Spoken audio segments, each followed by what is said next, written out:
What had the HOA thinking they could boss Dan around? He turned the table so fast, nobody saw it coming. But this story ain't over yet.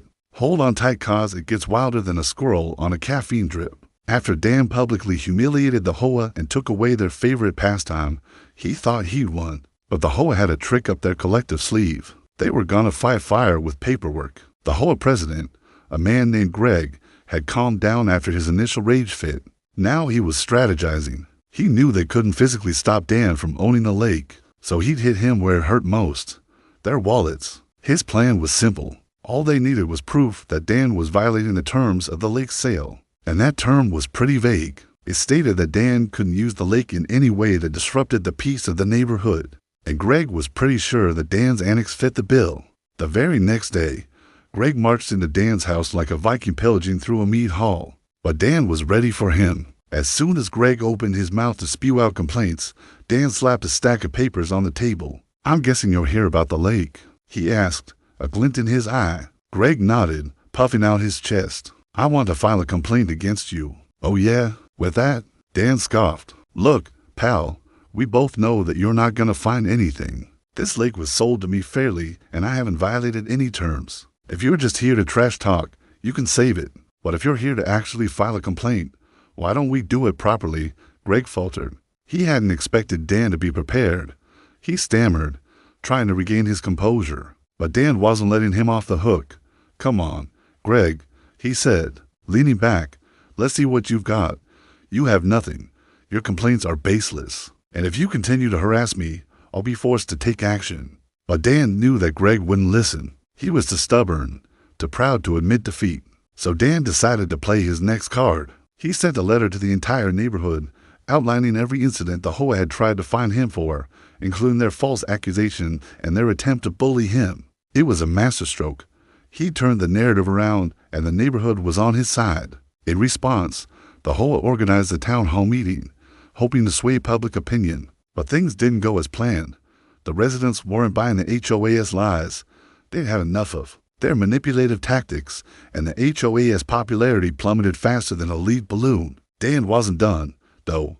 He wanted to strike while the iron was hot. He started making changes to the lake. First, he stocked it with a variety of fish, ensuring that the lake became a local fishing hotspot. Next, he built a small dock, complete with picnic tables and benches, creating a peaceful spot for people to relax by the water. He even installed a small playground nearby, giving the neighborhood kids a new place to play. But the cherry on top was the security cameras. After all the trouble the HOA had caused him, Dan decided to install clear and obvious security cameras around the lake, trained on the parking lot. Then Dan waited, and wait he did. Sure enough, the HOA members came back. He caught them on camera sneaking around, trying the other evidence against him. When he confronted them, they admitted it, but they had nothing. It was all useless. Dan took things up a notch. He set up motion-activated sprinklers near the lake. As soon as someone stepped into the restricted area, they'd be drenched. The HOA members tried to fight this, but Dan had already accounted for that. He argued that his security measures were necessary to protect his property. But Dan's final move was the ultimate humiliation. He posted the footage of the wet and defeated HOA members online, turning them into internet celebrities. Their faces were shown everywhere. Mocked and mimicked across the web, there was no escaping the humiliation. The HOA was dissolved within weeks, and the once mighty Greg never stepped foot near Dan's lake again. From that day on, Dan enjoyed his lake in peace, catching fish, having picnics with his family, watching the kids play. The lake was no longer a source of conflict, but a symbol of Dan's triumph over bullying. However, he never forgot the valuable lesson he learned during his battle with the HOA. He realized the true cost of living in a community, not just financially, but in terms of personal freedom and dignity. This story is a reminder that it's not always about winning or losing. It's also about standing up for what's right, even in the face of overwhelming odds. Dan's courage inspired the rest of the neighborhood to stand up to the HOA and fight for their rights. It was a hard-won victory, but the end result was worth it.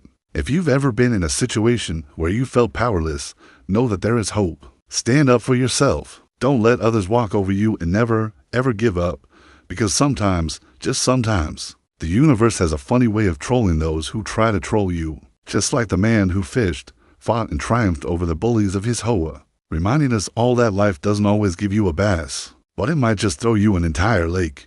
Now, here's a question for you. Have you ever dealt with an HOA? Share your thoughts in the comments. We'd love to hear your stories. And if you like this tale of triumphant trolling, make sure to check out these awesome stories as well. Thanks for watching.